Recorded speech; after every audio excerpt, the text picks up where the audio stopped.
احمد صاحب کے جو وارثین ہیں، کس کتاب کے اندر لکھا ہوا ہے کہ شیعہ شہادت کو منحوس اور برا سمجھتے ہیں؟ آج دنیا میں جو شہادتیں پیش کرنے والے ہیں تم لوگ ہو یا شیعہ لوگ پیش کرتے ہیں؟ یمن کے لوگ پیش کر رہے ہیں، لبنان کے لوگ پیش کر رہے ہیں، سیریا کے لوگ پیش کر رہے ہیں. کون شہادتیں دے رہا ہے آج؟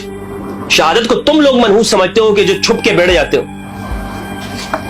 شیعہ نے علی کے اوپر کتنا جھوٹ بولا ہے تم لوگوں نے. خدا کی قسم کتابیں رسالے بھری ہوئی ہیں کہ شہادت کو یہ لوگ منحوس اور برا سمجھتے ہیں. دنیا بھر کے اندر یہ ہمیشہ شیعت کی تاریخ رہی ہے، اور اسی لیے شیعہ دنیا کے اندر آپ دیکھیں کہ ان کو مارا گیا، ختم کیا گیا، لیکن پوری دنیا میں وہ ختم نہیں ہوتے. کیوں نہیں ختم ہوتے شیعہ؟ اس لیے نہیں ختم ہوتے کہ ان کی تاریخ کے اندر علی ہے، تاریخ کے اندر ان کے حسین ہے.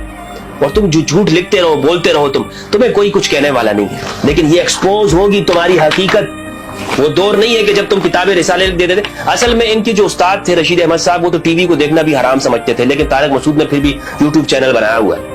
پوچھئے ان سے کہ ان کے استاد کا فتویٰ تھا کہ جناب یہ سب حرام ہے، یہ شیطان بولتا ہے. اس کے وہ کہا کرتے تھے کہ اس کے اندر شیطان بولتا ہے. میں نے خود بیانات سنے ان کے، وہ کیسٹیں پتہ نہیں انہوں نے غائب نہ کر دی جو ہمیں جامعۃ الرشید میں یہ سنایا کرتے تھے.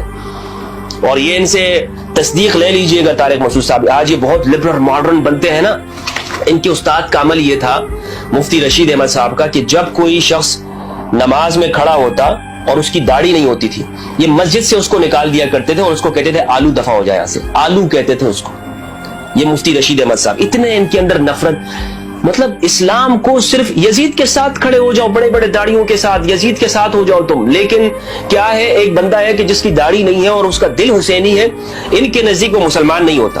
کہتے ہیں اس کے برعکس مسلمانوں کے ہاں یہ مہینہ محترم، معظم اور فضیلت والا ہے. واہ بھائی واہ، ماشاءاللہ. شیعوں کو مسلمانوں سے ہی نکال دیا جب یہ ثابت ہوا کہ یہ مہینہ اور دن افضل ہے. اب آگے آپ دیکھیے، آگے کہہ رہے ہیں جب یہ ثابت ہوا کہ یہ مہینہ افضل ہے تو اس میں نیک کام بہت زیادہ کرنے چاہیے. نکاح وغیرہ، خوشی کی تقریبات بھی اس میں کرنی چاہیے. اس میں شادی کرنے سے برکت ہوگی. اس نے سارے فوائد لکھے ہوئے، لیکن کہیں پر اس نے یہ نہیں لکھا کہ شادی میں ڈھول باجے نہیں ہونے چاہیے. یعنی آج جو مسلمان جب شادی کرتا ہے ڈھول باجے اس میں لگاتے، میوزک چلاتے. لگاؤ تو محرم میں کچھ نہیں ہوتا. شیعوں کی نفرت کے اندر کچھ بھی کرتے رہو، مولوی صاحب منع نہیں کرے گا. اور اس کی میں مثال اور پروف آپ کو دیتا ہوں. آج جو شخص بھی اہل البیت کی بات کرتا ہو، آپ سوشل میڈیا پہ آپ دیکھ لیں ویڈیو کے نیچے کتنی لوگ آپ کو گالیاں دیتے ہیں. کیا سے کیا الزامات یہ نہیں لگاتے کہ نہیں. کسی مولوی نے ایک ویڈیو بنائی کہ تم مفتی ہمدرد کو یہ گالیاں مت دو، یا کسی طارق جمیل صاحب کو یہ گالیاں مت دو، یا محبان اہل البیت کو یہ گالیاں مت دو. یا نیچے کمنٹ میں لکھا کسی مولوی صاحب نے، او بھائی گالیاں کیوں دے رہے ہو؟ ٹھیک ہے تمہارا ہمدرد سے لائق اختلاف ہو سکتا ہے، کسی شیعہ سے اختلاف ہو سکتا ہے، لیکن گالی دینا کہاں سے جائز ہے؟ یہ جو بات کہی ہے کتنا بڑا جھوٹ ہے. مجھے بتائیں نا کہ اس کو منحوس سمجھا جاتا ہے، شہادت کو منحوس سمجھتے ہیں. استغفر اللہ، شہادت کو منحوس سمجھتے ہیں. ہاں یہ بات ضرور ہے کہ شہادت کے اوپر غم کرتے ہیں. وہ غم کیوں کیا جاتا ہے؟ وہ غم اس لیے کرتے ہیں کہ کاش کہ ہم اس میں موجود ہوتے اور ہم شہید ہو جاتے، ہمارے بچے شہید ہو جاتے، ہمارا مال چلا جاتا. ہم کیوں نہیں تھے اس موقع پر؟ آپ کو یہ کمٹمنٹ اہل البیت کے ساتھ نہیں ہے تو آپ نہیں روتے ہیں، ختم بات. لیکن آپ دوسروں کی نیتوں کے اوپر شک کرنا، دوسروں کے پورا ان کے اعمال کے اوپر شک کرنا. نمبر 3 پہ لکھا ہے شہادت حسین کا حادثہ اگرچہ انتہائی المناک ہے مگر شیعہ ذہنیت نے اسے حد سے زیادہ بڑھا دیا. اوہو، اچھا، اسے اسلام نے بڑھایا ہے حد سے. رسول اللہ نے اس واقعے کی خبر دی ہے، شیعہ نے نہیں خبر دی اس کی.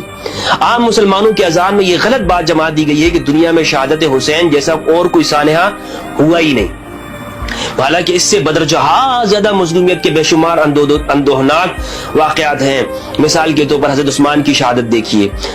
اچھا، تو یہ کہنا چاہ رہے ہیں کہ امام حسین کی جو شہادت ہے وہ کوئی واقعہ نہیں، اس سے بڑے بڑے واقعات ہوئے ہیں. آگے کہتے ہیں اس مظلومیت پر کسی دل میں احساس درد اور کسی آنکھ کو بھی اشکبار دیکھا ہے. یعنی حضرت عثمان کی شہادت پر کسی کی آنکھ نہیں روتی ہے، حضرت حسین کی شہادت پر کیوں لوگوں کی آنکھیں روتی ہیں؟ اس سے بھی بڑھ کر رسول اللہ کے اقدام مبارکہ کا لہو لہان ہونا، پیروں کا لہو لہان ہونا، دانت مبارک کا شہید ہونا، چہرہ انور کا زخمی ہونا اور اس سے نہ رکنے والا خون جاری ہونا، انگلی سے خون بہنا، بہت سے انبیاء کرام کا شہید ہونا، دنیا بھر کے اولیاء اللہ کا خون نبی کے قطرے خون کے برابر نہیں. مگر یہاں تو زبان، کان، قلم، نگاہ، دل اور آنکھ سب ہی ایک کرشمہ میں مست ہیں. نہ کسی دوسرے صحابی کی شہادت کسی شمار میں، نہ کسی نبی کی. غور کیجئے کہ یہ شیعت کا زہر نہیں تو اور کیا ہے. مفتی رشید احمد صاحب، کوئی ایک شیعہ مجھے بتاؤ، کوئی ایک محب اہل بیت مجھے بتاؤ کہ جس نے کہا ہو کہ آپ رسول اللہ کے غم میں نہ رو، آپ دوسرے صحابہ کے غم میں نہ رو. کوئی ایک بندہ تو مجھے بتا دیں آپ.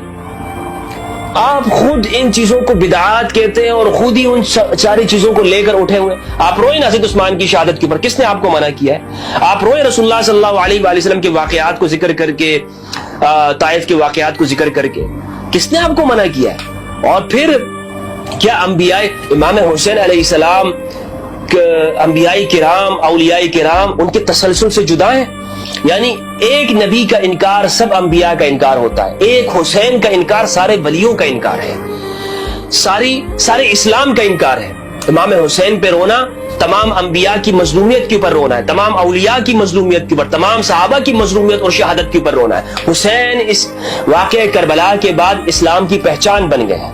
یہ ہے امام حسین علیہ السلام پر اس لیے رویا جاتا ہے, اس لیے نہیں کہ باقی انبیاء کی شہادت کو کچھ نہیں سمجھا جاتا, باقی انبیاء کے مصائب کو, اولیاء کے مصائب کو, صحابہ کے مصائب کو نہیں, سب پر مصائب ٹوٹے, لیکن جو مصیبت حسین پر ٹوٹی ہے اس کا کوئی اندازہ نہیں ہے. اسی لیے تو یہ ایک 16 صفحات کے اندر انہوں نے کچھ روایات بھی پیش کی ہوئی ہیں, گفتگو بھی کی ہے. تو میں نے یہ چیزیں آپ کے سامنے رکھی کہ یہ دراصل صفحہ نمبر 11 پہ انہوں نے لکھا ہوا ہے شہادت کے قصے سننا اور سنانا یہ سب بدعت ہے. ابھی پچھلے جو شروع کے صفحات ہیں اس میں حضرت عثمان کی شہادت کا قصہ انہوں نے بیان کیا, ان کی مظلومیت کو بیان کیا. خود بھی بدعت کرتے ہیں انہوں نے. اصل میں یہ مقصد ان کا یہ ہے کہ آپ اہل البیت کے واقعات بیان نہ کریں, اور کوئی وجہ نہیں ہے.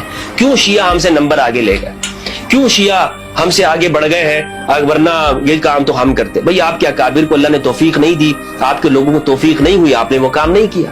حسین کا ذکر کرنا تو توفیق کے اوپر ہوتا ہے, یہ ہر ایک کو مقدر میں تو ہوتا نہیں ہے کہ ہر بندہ اس پہ شروع ہو جائے.